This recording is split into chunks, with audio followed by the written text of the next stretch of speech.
அன்பார்ந்த இறைமக்களே, கிறிஸ்துவின் மறுப ஜபக்குழுவின் வாயிலாக என்று உங்களை சந்திப்பதில் நான் பெரும் மகிழ்ச்சி அடைகிறேன். மக்களை, சந்தோஷமாக இருக்கீங்களா? நிறைவாக இருக்கீங்களா? மகிழ்ச்சியாக இருக்கீங்களா? மன அமைதியாக இருக்கீங்களா? மக்களே, மகிழ்ச்சி மன அமைதி என் நிலையிலும் இருந்தாலும் இல்லாட்டாலும் அவரோடு நாம் இணைந்திருக்கும் போது என்னாலும் நமக்கு மகிழ்ச்சி தான். இன்றைக்கி அவர் நமக்கு என்ன இறைவார்த்தை தருகிறார் பார்ப்போமா? இறைவாக்கினர் ஆமோஸ் எழுதிய நூலிலிருந்து வாசகம், அதிகாரம் 5, இறை வார்த்தை 11 13 முடிய.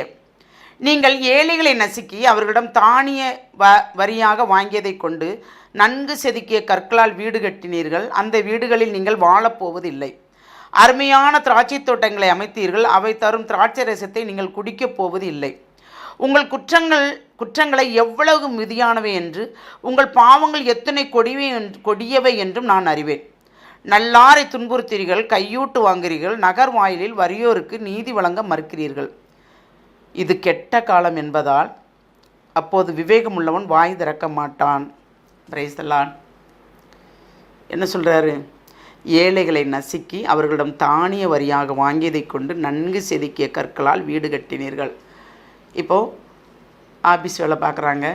இப்போ நம்ம ஆஃபீஸ் வேலை பார்க்குறவங்கள்ட்ட நம்ம ஒரு காரியமாக போகிறோம் இல்லையா? நமக்கு அவங்கள நல்லா தெரியும்.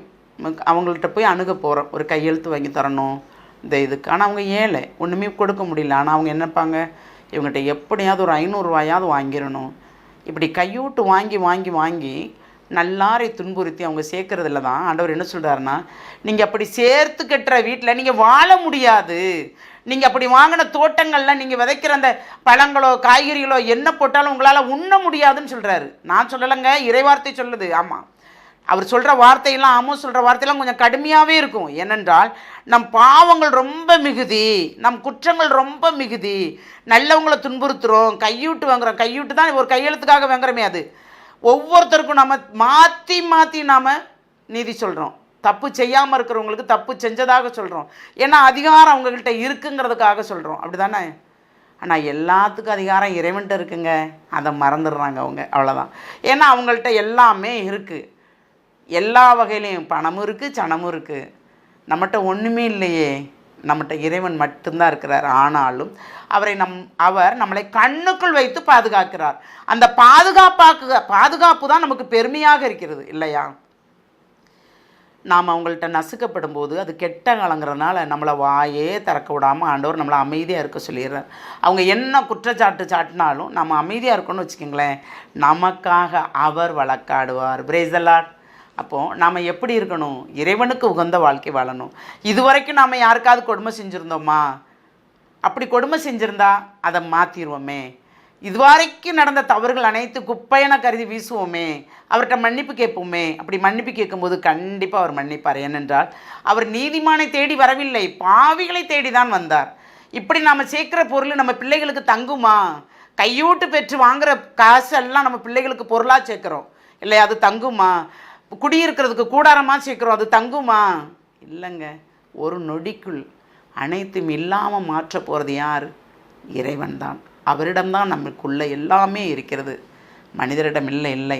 நாம் இன்று நல்லா இருப்பதாக தெரியும் நமக்கு. ஆனால் இறைவன் இருக்கிறார் நம்மளோடு. நாம் இன்று நல்லா இல்லை என்பதும் தெரியும். ஆனாலும் இறைவன் நம்மளோடு இருக்கிறார். எல்லாரோடும் இறைவன் இருக்கிறார், பார்த்து கொண்டு இருக்கிறார். நாம் என்ன செய்கிறோம், ஏது செய்கிறோம் என்பது அவருக்கு தெரியும். எதை கேட்டாலும் ஒரு நிலைப்பட்டு நாம் அவரிடம் கேட்கும்போது, தூய்மையான உள்ளத்தோடு நாம் கேட்கும்போது, தூய்மையான நாவும் தூய்மையான உதடும் இருக்கும்போது, நாம் கேட்டதை உடனே தர நம் இறைவன் இருக்கிறார். கேட்போமா? கேட்போம். எல்லாம் வல்ல இறைவா, ஆண்டவரே, நாங்கள் எப்பொழுதும் உம்மை சார்ந்து இருக்க வேண்டும் என்று நினைக்கிறோம் ஆண்டவரே. அதனால் நீர் மட்டும் போதும் ஆண்டவரே. எங்களுக்கு நீர் இருந்தால் நாங்கள் நிறைவாக வாழ்வோம் என்று நம்புகிறோம் ஆண்டவரே. நாங்கள் என்ன செய்ய வேண்டும், எப்படி நடக்க வேண்டும், இந்நிலையில் மாற்றி இன்னும் எப்படி இருக்க வேண்டும் என்பதை நீர் எங்களுக்கு வழிநடத்தும் ஆண்டவரே. எங்களை செயல்படுத்தும் ஆண்டவரே. அது ஒன்று போதும். இது நீர் தந்தாலே அது எங்களுக்கு பேரின்பமாக மாறும் ஆண்டவரே. இந்த வரத்தை நீர் தரப்போர் அந்த கிருபைக்கு நன்றி கூறி எங்களை முழுமையாக உம்முடைய இரக்கத்துக்கு ஒப்புக் கொடுக்கிறோம். ஜெபங்கேற்கும் நல்ல பிதாவே. ஆமேன், ஆமேன், ஆமேன்.